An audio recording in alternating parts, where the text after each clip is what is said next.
আসসালামু আলাইকুম। সর্বশেষ বাংলা সংবাদে আপনাদের সবাইকে স্বাগতম। শুরুতেই সংবাদ শিরোনাম, পরে থাকবে বিস্তারিত। আমাদের হাতে থাকা সর্বশেষ আন্তর্জাতিক গুরুত্বপূর্ণ আপডেট সংবাদ জানিয়ে দিব। শুরুতেই শিরোনাম, সর্বাত্মক যুদ্ধে প্রস্তুত ইরান। তাহলে কি ইরান, ইসরায়েল, হামাস, হিজবুল্লাহ নিয়ে বিশ্বযুদ্ধ শুরু হতে যাচ্ছে? ভিউয়ার্স, থাকবে এ সম্পর্কে বিস্তারিত প্রতিবেদন। ভিডিওটি না টেনে শুরু থেকে শেষ পর্যন্ত দেখার অনুরোধ রইল।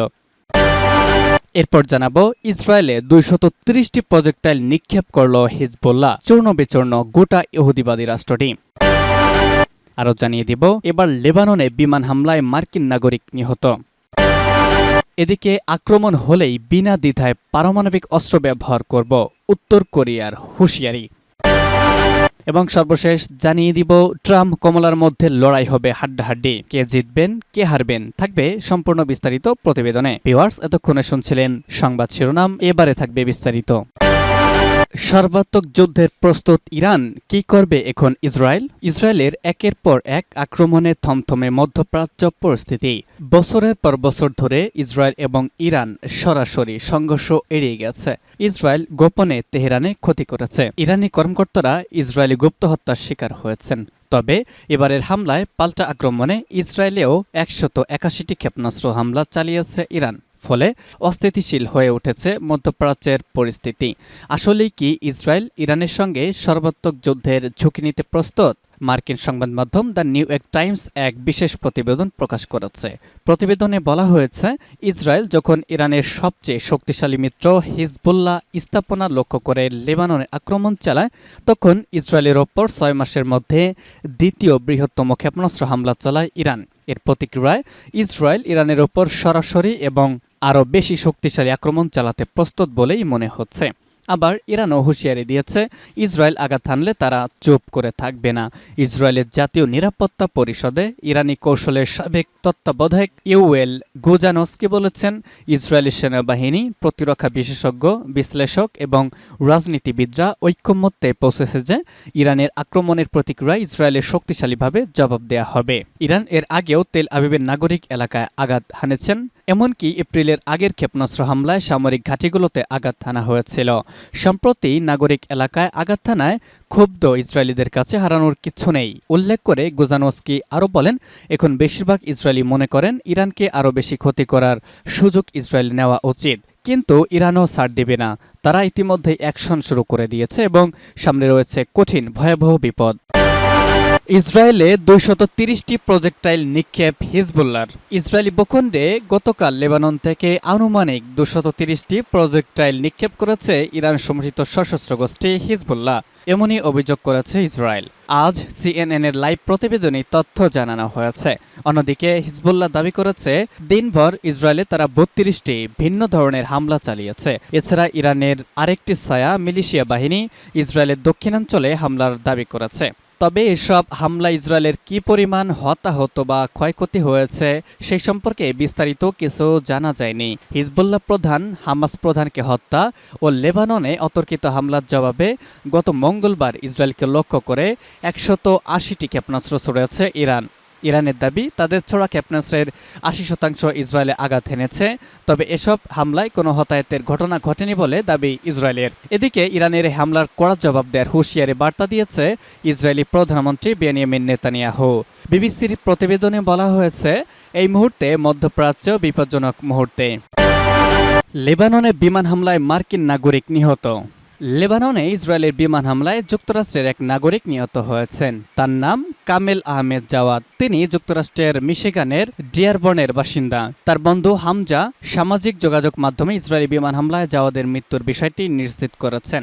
জাওয়াদের মৃত্যুর খবর ডেমোক্রেটিক ইউএস রিপ্রেজেন্টেটিভ রাশিদা তালাইবের কার্যালয় নিশ্চিত করেছে। কামাল জাওয়াদ প্যালেস্টাইন যুক্তরাষ্ট্রের কংগ্রেসম্যানের নির্বাচনী এলাকার একজন প্রতিনিধি। তার মেয়ে নাদিন জাওয়াদ একটি বিবৃতিতে জানান, তার বাবা মঙ্গলবার লেবাননে নিরীহ মানুষের জীবন বাঁচানোর চেষ্টাকালে নিহত হয়েছেন। তিনি বয়স্ক এবং প্রতিদ্বন্দ্বীদের সাহায্যের জন্য একটি হাসপাতালের কাছে থাকতে চেয়েছিলেন। হোয়াইট হাউসের এক মুখপাত্র পৃথক বিবৃতিতে বলেন, জাওয়াদের মৃত্যুতে আমরা গভীরভাবে শোকাহত। তার পরিবার ও বন্ধুদের জন্য আমাদের গভীর সমবেদনা। লেবাননের অনেক বেসামরিক নাগরিকের মতো তার মৃত্যুর ঘটনা একটি ট্র্যাজেডি। ডেট্রয়েট নিউজ জানায়, বৃদ্ধ মায়ের যত্ন নিতে লেবাননে ছিলেন জাওয়াদ। আক্রমণ হলে বিনা দ্বিধায় পারমাণবিক অস্ত্র ব্যবহার ঘোষণা উত্তর কোরিয়ার। প্রতিবেশী দেশ দক্ষিণ কোরিয়া এবং তার মিত্রদের বিরুদ্ধে বিভিন্ন সময় পরমাণু হামলার হুমকি দিয়ে আসছেন উত্তর কোরিয়ার সর্বোচ্চ নেতা কিম জং উন। দীর্ঘদিন ধরেই আন্তর্জাতিক মহলের উদ্বেগ বাড়িয়ে রেকর্ড হারে পরমাণু অস্ত্রের পরীক্ষা নিরীক্ষা চালিয়ে যাচ্ছে উত্তর কোরিয়া। এবার কিম জানিয়েছেন, যদি কোনো দেশ তার দেশে সামরিক হামলা চালানোর চেষ্টা করে, সেক্ষেত্রে কোনো রকম বিনা দ্বিধায় পারমাণবিক অস্ত্র ব্যবহার করা হবে। আজ দেশটির রাষ্ট্রীয় গণমাধ্যম কেসিএন এই খবর জানিয়েছে। কিম বলেন, যদি শত্রুরা পিয়ংইয়ংয়ের ভূখণ্ডে উত্তর কোরিয়ার সার্বভৌমত্ব লঙ্ঘন করে হামলার করার চেষ্টা করে, তাহলে আমরা পারমাণবিক অস্ত্রসহ দখলে থাকা সব আক্রমণাত্মক শক্তি বিনা দ্বিধায় ব্যবহার করব। কেসিএনের প্রতিবেদনে বলা হয়েছে, গতকাল পিয়ংইয়ংয়ের পশ্চিমে একটি বিশেষ বাহিনী সামরিক প্রশিক্ষণ ঘাঁটি পরিদর্শনের সময় একথা বলেছেন কিম জং উন।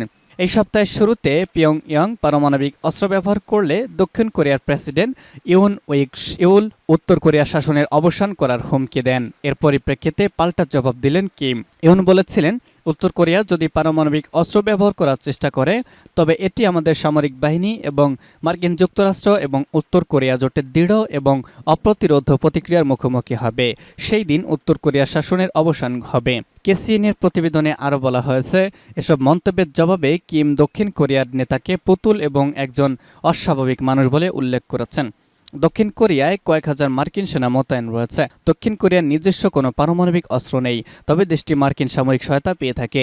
2006 সালে প্রথম পারমাণবিক পরীক্ষা চালিয়েছিল উত্তর কোরিয়া।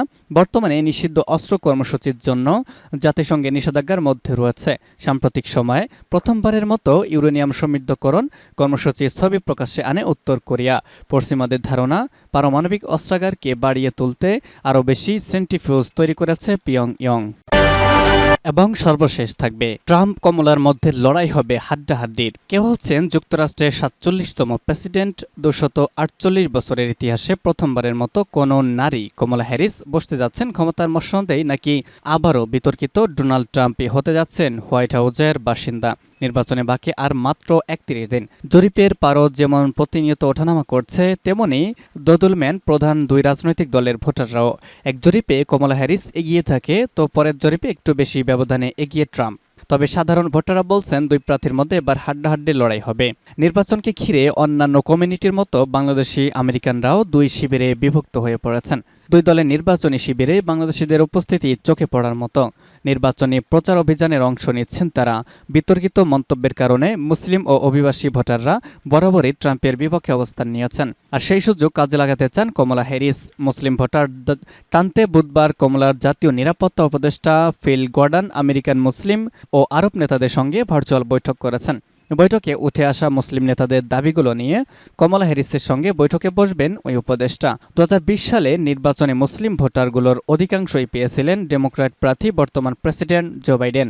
সেই ভোটগুলোই ধরে রাখতে চাইছেন কমলা হ্যারিস। তবে গাজা ইসরায়েলের হামলার ঘটনা সমর্থন করার পর থেকে বাইডেন প্রশাসনের ওপর বিশ্বাসের জায়গায় চির ধরেছে মুসলিম নেতাদের, আর এই ঘটনা কমলার জন্য ক্ষতির কারণ হয়ে উঠতে পারে।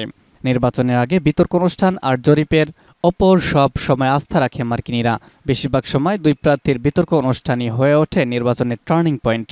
বিতর্কে হেরে বর্তমান প্রেসিডেন্ট জো বাইডেনকে সরে যেতে হয়েছে নির্বাচনী লড়াই থেকে। এরপর থেকে বদলে যায় মার্কিন নির্বাচনের পটভূমি, কারণ ফ্যাক্টর হয়ে দাঁড়ায় নারী প্রার্থী। যুক্তরাষ্ট্র এশিয়াতে প্রথম কোনো নারী প্রার্থী কখনো জয়লাভ করতে পারেনি। মার্কিন রাজনীতির অত্যন্ত প্রভাবশালী রাজনীতিবিদ হিসেবে পরিচিত হিলারি ক্লিনটনকেও হারতে হয়েছিল হঠাৎ উড়ে এসে জুড়ে বসা আমেরিকান প্রার্থী ডোনাল্ড ট্রাম্পের কাছে। গত 27 জুন বর্তমান প্রেসিডেন্ট জো বাইডেন ও রিপাবলিকান দলের মনোনীত প্রার্থী সাবেক প্রেসিডেন্ট ডোনাল্ড ট্রাম্প এর মধ্যে প্রথম বিতর্ক অনুষ্ঠিত হয়। সেই বিতর্কে ট্রাম্প জয়ী হন। সেদিন শারীরিকভাবে কিছুটা অসুস্থ বাইডেন বেশিরভাগ বিষয়ে পেরে ওঠেননি আক্রমণাত্মক ট্রাম্পের সঙ্গে। বিতর্কে পরাজয় জো বাইডেনের ভাগ্য নির্ধারণ হয়ে যায়। নিজের দল ডেমোক্রেটিক প্রার্থী থেকেই তাকে নির্বাচনী লড়াই থেকে সরে যাওয়ার পরামর্শ দেওয়া হয়। অবশেষে 21 জুলাই 81 বছর বয়স্ক প্রবীণ এই রাজনীতিবিদ নির্বাচনী মাঠ থেকে সরে দাঁড়ানোর ঘোষণা দিয়ে প্রেসিডেন্ট প্রার্থী হিসেবে তার রানিং মেট ভাইস প্রেসিডেন্ট কমলা হ্যারিসকে সমর্থন জানান।